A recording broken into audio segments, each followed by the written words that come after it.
Friends, మరొక ఇన్ఫర్మేషన్తో ముందుకు రావడం జరిగింది. ప్రశాంత్ కిషోర్ ఈ పేరు మీ అందరికీ తెలిసే ఉంటుంది. రాజకీయ న్యూస్ చూసే వాళ్ళందరికీ ఈ పేరు చాలా చాలా సంబంధం ఉన్నట్లు నాకు అనిపిస్తుంది. అయితే ప్రశాంత్ కిషోర్ ఈరోజు ఎందుకు మరి పేరు చెప్పాల్సి వస్తుందంటే, ప్రశాంత్ కిషోర్ గారు 2019లో మరి ఆంధ్రప్రదేశ్ రాష్ట్రంలో ఎంటర్ అవ్వడం జరిగింది.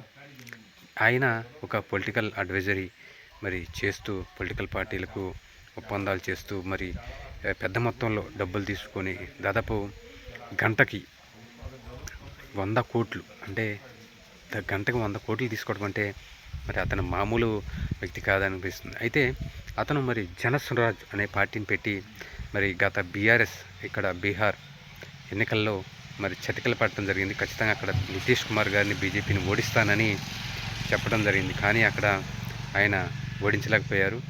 ఒక్క సీటు కూడా గెలవలేకపోయారు. కనీసం కేవలం 5-6% ఓటింగ్తో మరి సరిపెట్టుకోవడం జరిగింది. అయితే ఇప్పుడు ప్రశాంత్ కిషోర్ గారి గురించి ఎందుకు చెప్తున్నానంటే, ఈయన యొక్క చూపు మరలా తెలంగాణ ఆంధ్రపై పడిందంట.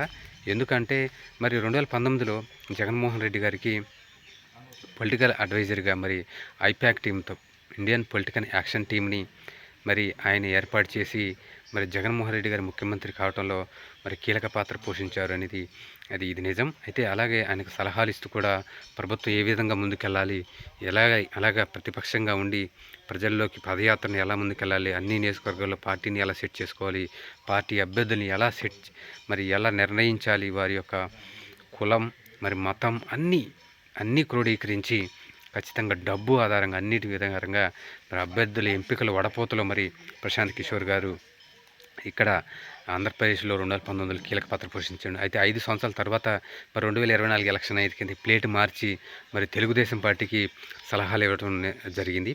అయితే అప్పుడు ఖచ్చితంగా 2024లో జరిగిన మేలో, అంతకుముందే ఫిబ్రవరిలో జరిగిన ఒక మరి మీడియా సమస్యలను డైరెక్ట్గా జగన్మోహన్ రెడ్డి గెలవడు అని ఖచ్చితంగా కరాఖండిగా చెప్పడం అయిపోయింది. అయితే అప్పుడు మరి ప్రశాంత్ కిషోర్ గారు ఏ విధంగా అయితే చెప్పారో అప్పుడు కూడా మరి 2024 ఆ తర్వాత వచ్చిన రిజల్ట్లో అది ఖచ్చితంగా బయటపడింది.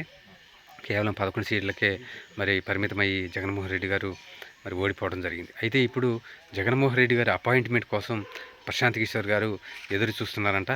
అయితే ఎందుకు ఎదురు చూస్తున్నారంటే, ఈ యొక్క కూటమి ప్రభుత్వం మీద మరి ప్రశాంత్ కిషోర్ గారు కూడా కొన్ని నివేదికలు కూడా తెప్పించుకున్నారంట. మరి అయితే ఆ యొక్క నివేదికలు ఖచ్చితంగా మరి నెగిటివ్గానే ఉన్నాయని, అలాగే ఖచ్చితంగా రాబోయే రోజుల్లో కూటమి ప్రభుత్వం వస్తుందా రాదా అనే అనుమానం ఆయన మీద కూడా ఉందంట. అందుకే మరి జగన్మోహన్ రెడ్డి గారికి మరి సలహాలు ఇస్తే ఖచ్చితంగా ప్రభుత్వాన్ని ఏర్పాటు చేయొచ్చు అని మరి ఆయన అపాయింట్మెంట్ కోసం మరి ఎదురు చూస్తున్నారంట. అయితే వైఎస్ఆర్ కాంగ్రెస్ పార్టీని కొంతమంది కీలక నాయకుల్లో ఒకళ్ళైన మరి మీకు తెలుసు సజ్జల రామకృష్ణ రెడ్డి గారిని మరి కొంతమంది ఐపాక్ టీంలోని కొంతమంది సభ్యులు మరి అతన్ని మీట్ అవ్వడం జరిగిందంటే ఇట్లా అనుకుంటున్నారు, మరి ప్రశాంత్ కిషోర్ గారు జగన్మోహన్ రెడ్డి గారిని కలవాలనుకుంటున్నారని. అయితే జగన్మోహన్ రెడ్డి గారు దాన్ని సున్నితంగా తిరస్కరించారంట.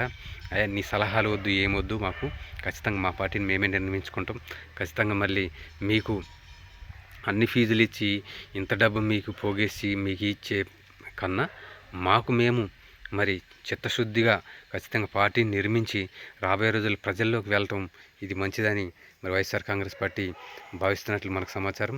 అయితే రాబోయే రోజుల్లో మరి జగన్మోహన్ రెడ్డి గారి పాదయాత్ర కూడా ఉంటుంది. మరి దీనికి ఎలా ప్లానింగ్ చేసుకోవాలో మరి అది కూడా ముందస్తుగానే అందరూ మరి కీలక నేతలతో భేటీలు నిర్వహించి ఎలా ఉండాలి ప్లాన్, ఇవి కూడా మరి ప్లాన్ చేస్తున్నట్లు మనకు సమాచారం ఉంది.